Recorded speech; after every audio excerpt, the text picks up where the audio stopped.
सन 2004ची नाशिकची लोकसभा निवडणूक ही लक्षवेधी ठरली।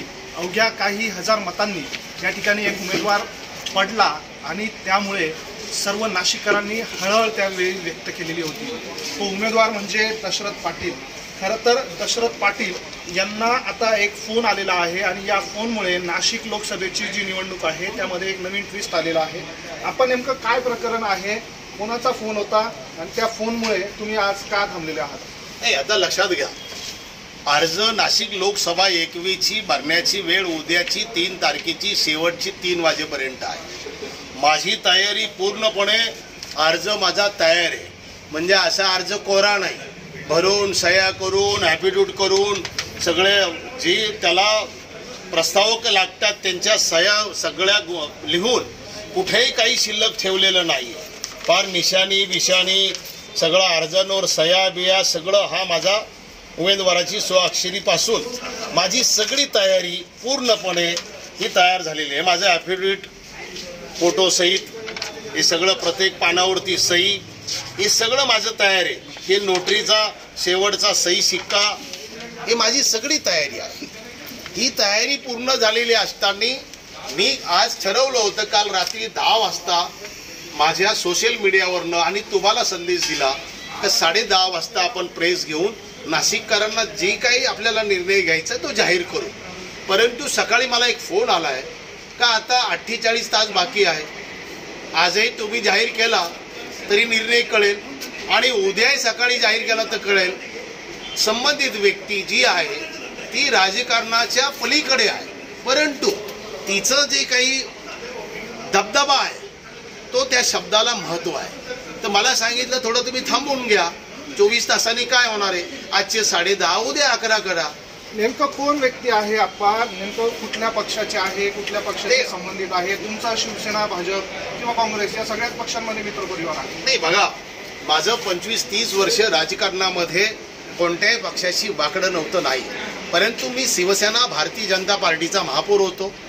शिवसेना भारतीय जनता पार्टी लोकसभा मी त्या ताकदीवर लढवली। 2 जिल्ह्यांचा मतदारसंघ होता, नगर आणि नाशिक। त्यात नगरचे 2 तालुके होते, नाशिकचे 4 तालुके होते। त्यामुळे येवला, निफाड, नाशिक शहर, सिन्नर, अकोला आणि संगमनेर पठार, त्यामुळे 2 जिल्ह्याच्या मतदारसंघामध्ये 7,000 मतावून जाणं न बाटली न भोकड्या न पैसे, म्हणजे केलेल्या कामाच्या कर्तबगारीवरती 16 ते 18 तास या नाशिकसाठी निमित्त होतं कुंभमेळ्याचं। महापौर सगळेच झाले मी म्हणत नाहीये, परंतु निमित्त होतं कुंभमेळ्याचं, संधी होती विकासाची। हे दोन्ही बी आपण साधलं आणि आवाज द्या, म्हणजे हात दाखवा, महापौरांची लाल दिव्याची गाडी थांबवून प्रश्न सोडवा। अरे निवडणूक ज्यावेळेस मी हरलो त्या दिवशी मला बाळासाहेब ठाकरे म्हणाले बचेंगे तो और भी लढेंगे, दशरथ 15 दिवस गावाला जा। मी म्हणालो नाही जाणार साहेब, माझ्याकडून काहीतरी राहिलंय। मी आलो महापौर निवासला, रामायणच्या ठिकाणी दशरथ होता महापौर, लक्षात घ्या।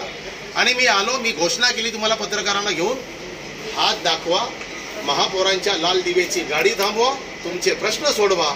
नक्कीच आप्पा, तुमची एक ख्याती होती, काम करणारा, लोकांमध्ये जाणारा महापौर म्हणून ख्याती होती, त्याचमुळे तुम्हाला मोठ्या प्रमाणामध्ये लोकांचा प्रतिसाद मिळत होता, एक क्रेज तयार झालेली होती। मात्र आत्ता फोन कुठून आलेला आहे, काय फोन आलेला आहे, तुम्ही का थांबलेले आहात आणि उद्या तुम्ही काय निर्णय घेणार आहात जर त्या फोनच्या बाबत जे बोलणं झालेलं आहे त्या पद्धतीने सगळं कामकाज झालं नाही? हा फोन नाशिक शहराच्या बाहेरचा आहे, आलं लक्षात? शहरातला फोन असता तर मी पक्षाचा उमेदवार झालो असतो, लक्षात घ्या। हा शहराच्या बाहेरचा आहे। दिशा कुठली? दिशा मी सांगितलं, मुंबईकडे निघालं, गाडीने गेलं तर दक्षिणेकडे जावं लागतं आणि विमानाने निघालं तर उत्तरेकडे जावं लागतं। काही निर्णय ठोस झाला नाही तर उद्या काय निर्णय घेणार? नाही, 11 वाजता तर तो जाहीरच करावा लागेल। उद्या काय शेवटची 3 वाजेची वेळ आहे, उद्या असं नाहीये।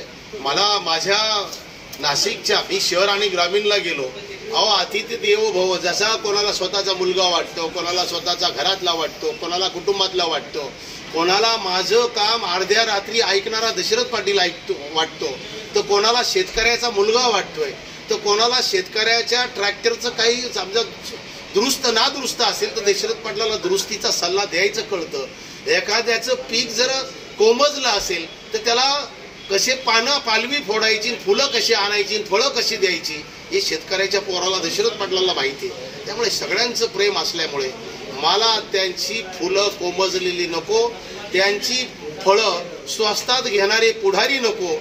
याच्यासाठी मला उगलेलं फळ, भाव मिळणारं फळ, ताजं तवानं फळ, अन्नधान्य असेल, या सगळ्यांना ताकद मला द्यायची आहे. त्यामुळे मी उद्या निर्णय 11ला होय किंवा नाही तो मला कळवावाच लागेल.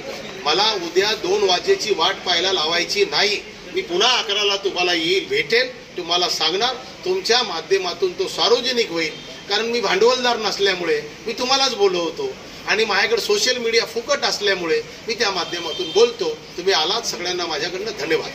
नक्कीच या ठिकाणी दशरथ पाटील यांना एक फोन आलेला आहे आणि पुन्हा एकदा नाशिक लोकसभेमध्ये एक नवीन ट्विस्ट तयार झालेला आहे. नेमकं दशरथ पाटील आता इथून पुढे काय भूमिका घेतात हे बघणं देखील महत्त्वाचं असणार आहे. उत्तर महाराष्ट्र लाईव्हसाठी अजिंक्य बोडके, नाशिक.